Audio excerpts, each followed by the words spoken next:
Hello, welcome to Channel 27 News, bringing you back to World War I.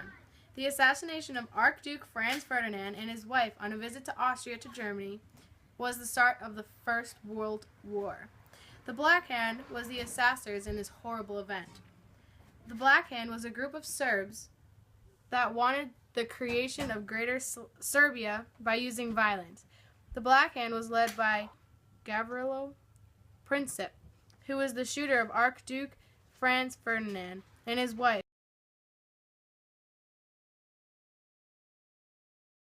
Is that a bomb?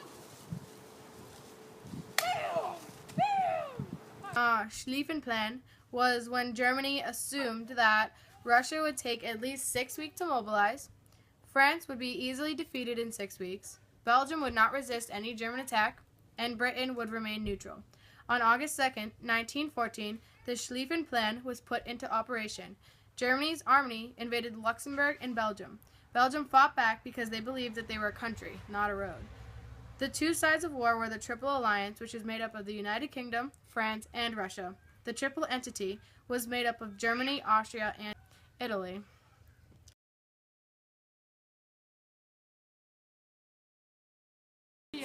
Serbia is harboring terrorists. The Black Hand killed our leader, the Duke, Princess. You know what? Leave Serbia out of this, okay? Okay. I declare war on Russia! Read out loud. Schlieffen's plan. Russia takes 6 weeks to mobilize. France then easily defeats in 6 weeks. Belgium won't resist, alright? Britain remains neutral. And that's our plan. There we go. That's it. The long-term causes of World War I were militarism, which is the glorification of armed strength, alliances, which is agreements or promises to defend and help each other's country, imperialism, which is all the great powers were competing for colonies or territories, nationalism is having pride in your country and is willing to defend. Short-term causes of the war were assassination.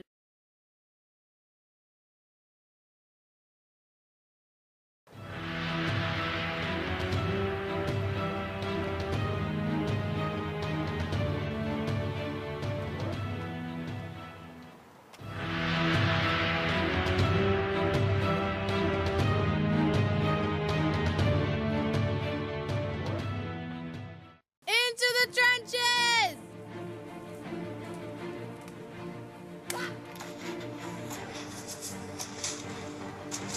Jimmy's down!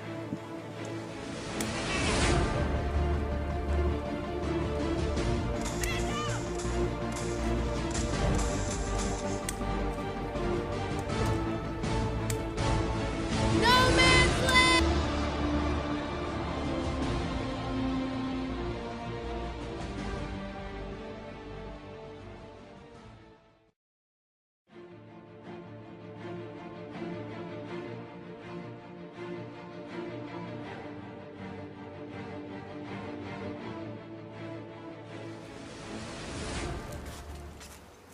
Victory is ours! Now, let's head to General Michael Verville for the updates in the trenches. Hello, Michael. Thank you for talking with us. You're welcome. How are the trenches there? How are the trenches? The trenches are awful. We are literally standing in mud and gunk, and there's dead people everywhere, and there's like rats eating. Is that one now? And like we're standing on these boards to just get out of the mud, but it's still just coming up. It is so gross. And right above us, we're getting shot at because of the no man's land. It's just one of the most terrible, terrible things. Hello, Michael. Thank you for your time with us.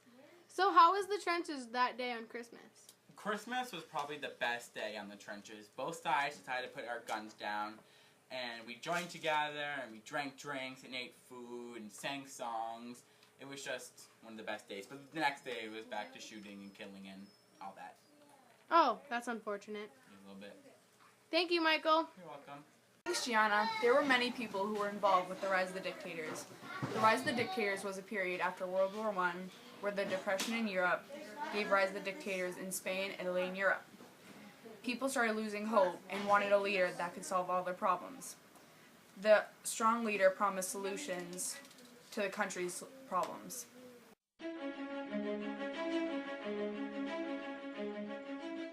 are the people who were involved in what they did. Adolf Hitler was a leader of the Nazi Party. He set out and established a dictatorship that would rule Germany. He wanted revenge for Germany's loss in World War I. Hitler had many emotional speeches. His speeches led to people believing that everything they wanted was going to happen.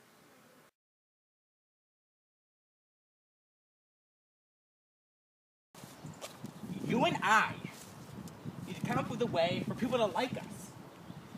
We need a way to persuade them, to make them be happy about everything we say. We can always promise them things that they want.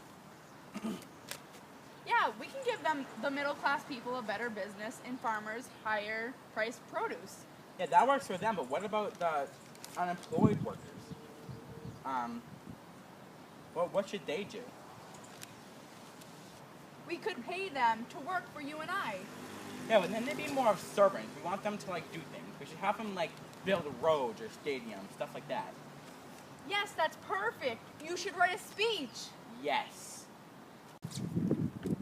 Good evening, everyone. I know how upset you all are about the past events. I am here to tell you that you don't need to worry. The farmers will get higher priced produce to make up for the loss during the Depression, and the unemployed workers, we will need you to build public workplaces such as roads and stadiums. And for the middle class, we will restore profits of your small businesses and the value of savings to end the communist threat. Doing these things, we will finally end the Depression and move on! Yay!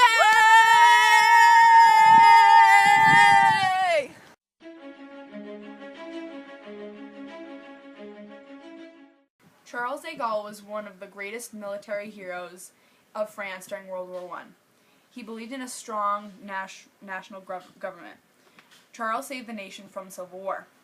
Charles de Gaulle rose from the French soldiers in World War I to exile leader and eventually president of the Fifth Republic.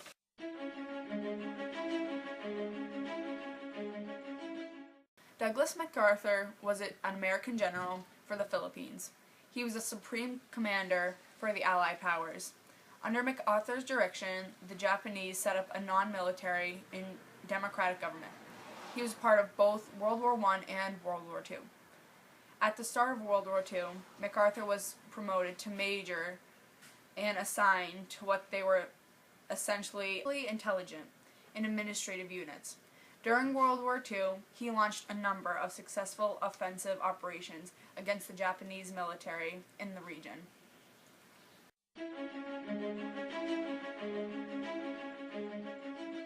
Churchill is considered to be one of Great Britain's most outstanding leaders. As Prime Minister during World War II, Churchill is best remembered for helping to boost British hopes of victory. As Prime Minister, Winston Churchill railed the British people during World War II and led his country from defeat to victory. After the Japanese attack on Pearl Harbor, Churchill helped lead a successful Allied strategy with President Franklin D. Roosevelt and General Secretary Joseph Stalin during World War II to defeat the Axis powers and craft post-war peace. Back to Gianna with World War II. Thanks, Erin. Now we're traveling back to after World War I. Germany signed the Treaty of Versailles, which stated that Germany must have an army of less than 100,000 men. Germany had to pay the reparations of the war. Germany had to accept the Guilt Clause. And Germany lost 13% of their territories and all of their colonies. Hitler was very unhappy. Hitler's foreign policy was built on three aims: to reverse the Treaty of Versailles, to create a greater Germany by uniting all German-speaking people, and building a Lebensraum, or living spaces for German people. Hitler started by rebuilding his armed forces. Stalin and Hitler signed a Soviet Union pact. Then, on March 7, 1936, Germany invaded Poland. He regained alliances with Austria, World War II began on September 1st, 1939. There were two sides, the Allied powers, which were Britain, France, and Russia, and the Axis powers, which were Germany, Italy, and Japan. It lasted until both the Japanese and the Germans had surrendered to the Allies on May 8, 1945. Britain and France declared war on Germany on September 3, 1939. Then, on May 10, 1940, Germany invaded France, Belgium, and the Netherlands. Italy declared war on France and Britain, and then France surrendered. After France surrendered, Germany used many new tactics to grow. They sent aircrafts above Britain, which ended up bombing them, forcing Britain to do blackouts, wear gas masks, build shelters, and cages in their house. We have a clip from Britain that was sent in to us by Michael. Take a look. Gas bombs! Get to the bunker! Winston Churchill kept pushing England to fight and would not surrender to Germany. While this is going on, the United States started their first peaceful draft. Then, by 1941, March 24th, the British ship the Hood is sunken by the German ship Bismarck. Britain returns the favor by sinking the Bismarck. After Germany invades Russia, they went against the pact that Hitler and Stalin agreed on. Hitler called it Operation Barbarossa. By the end of the year, the Japanese had a sneak attack on the Pearl Harbor and Hawaii. By December 11th, Germany and Italy declared war on the United States, and the United States declared war on Germany and Italy. And by the time 1942 came around Doolittle raid on Japan had happened, and the Battle of Midway began on June 3rd. Then, on August 21st, the Battle of Stalingrad happened. By 1943, February 2nd, the Germans surrendered to the Stalingrad. By September 3rd, Italy surrendered. On June 6, 1944, it was declared D-Day, which is codename for Operation Overlord, which means that 156,000 American, British, and Canadian forces landed on 5 beaches along a 50-mile-long, heavily fortified coastline of France's Norway region. By February 19, 1945, the Battle of Iwo Jima began, which was when the U.S. fought for and captured the islands of Iwo Jima from the Japanese. By April 12th, Franklin Roosevelt had died, which left Harry Truman to presidency. Later that year, Truman signs off on the atomic bombing on Japan. On August 6, 1945, the first bomb was dropped on Hiroshima, which was called the Little Boy, and the second bomb, dropped on August 9, 1945, was dropped on the Nagasaki, Japan, which was called the Fat Man. This was the end of World War II. Now to Michael with the Holocaust. Thanks, Gianna. Now we're heading back a little less than 100 years to the Holocaust. First, you should know that the word Holocaust in German means sacrifice by fire. The Holocaust was a period in the 1900s where the Nazis murdered 6 million Jews. The Germans believed that they were superior over the Jews and decided to do something called the final solution. This was a way to make the Jews and other racial groups work for them, allow the Germans to do tests on them, and a way for them to limit their populations. The Germans killed 2 in every 3 Jews and did it in all different ways. Some people died from starvation. Some had terrible tests on them, usually twins or people with certain colored eyes. Some were shot, and most were put in the gas chambers. The Nazis would have the people all undressed before entering the gas chambers, and some guards said they would be getting showers. Once in, the officer would drop gas from above the Jews, and they would slowly die. There was a man named Schindler who was working for the Nazis, but he thought what they were doing was wrong. He eventually allowed the Jews to leave and told them they were free. America stepped in and helped save some of the Jews, but most were gone. The Nazis killed 6 million of them and lost whole generations and lost whole families. Thank you.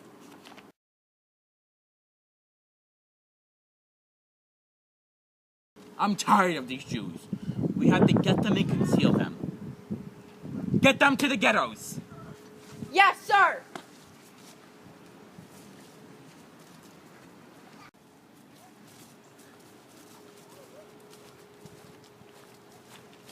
Get up, you Jews, we're going to the ghettos.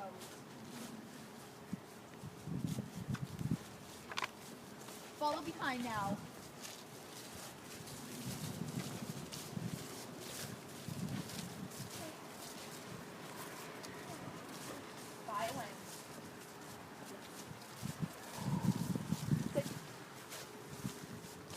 Stay.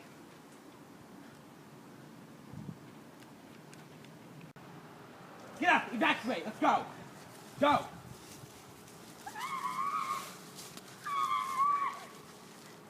Boom! Boom! Boom! Boom, boom, boom! Boom!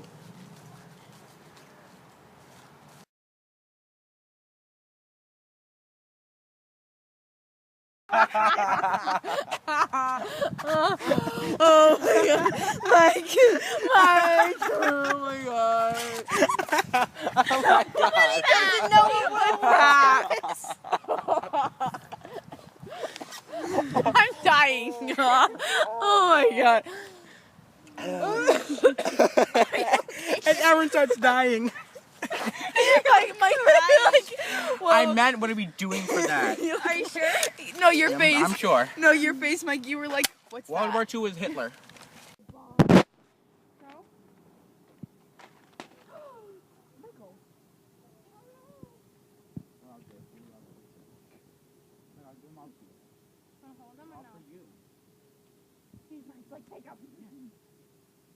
Oh my god, the way he just looked at you.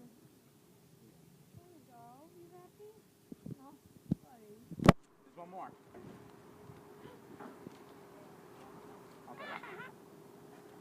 He's like, save me from. Are you videoing still? Weird. Okay, let's look at it. Alright. Want to watch it? You were in the video. Let's watch. Thank you, Michael, for your time. Can you please tell me what happened that day on Christmas? On Christmas. Hitler. Wait, I should have played with this leaf. Just kidding, it's wet. I'm Hitler. Show that I am.